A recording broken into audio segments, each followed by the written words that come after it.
ملک الموت در اختیار امام زمان.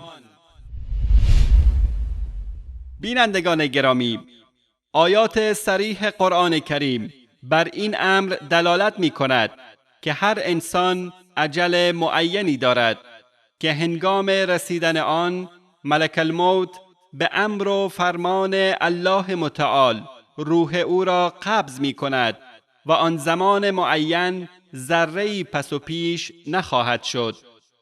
اما روافض برخلاف فرامین قرآن کریم باور دیگر دارند. آنها بر این باورند که ملک الموت نمیتواند بدون اجازه امام زمان خیالی هیچ یک از دوستداران او را قبض روح کند. به کلیپ این مجری شبکه رافضی امام حسین توجه نمایید که چگونه این کفر مطلق را که از اساتید و آخوندهای خیش آموخته است به زبان می آورد. مگه ممکنه امام زمان دل در گروی کسی داشته باشه و ملک الموت بتونه اون رو قبض روح کنه؟ محاله.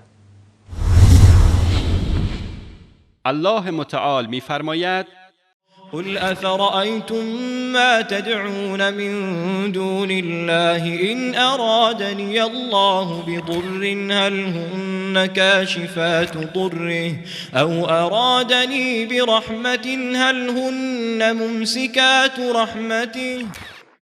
بگو آیا درباره چیزهایی که به جز الله به فریاد می‌خوانید هیچ اندیشیده اید که اگر الله بخواهد زیان و گزندی به من برساند آیا آنها می توانند آن زیان و گزند را برطرف سازند؟ و یا اگر الله بخواهد لطف و مرحمتی در حق من روا دارد آنها می توانند لطف و مرحمتش را مانع شوند؟ و نیز می فرماید: وهو القاهر فوق عباده ويرسل عليكم حفظه حتى إذا جاء أحدكم الموت توفته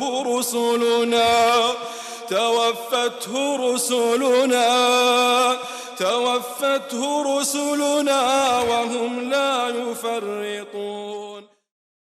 و او بر بندگانش چیره است و بر شما مراقبانی می‌فرستد تا هنگامی که مرگ یکی از شما فرا رسد فرستادگان ما جان او را می‌گیرند و آنان کوتاهی نمی‌کنند.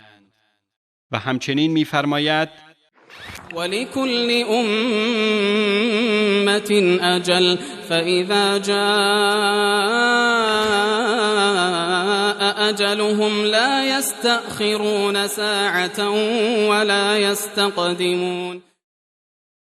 و برای هر گروهی مدت زمانی است، پس هرگاه مدت آن فرا رسد نه لحظه‌ای از آن تأخیر خواهند کرد و نه لحظه‌ای پیشی می‌گیرند.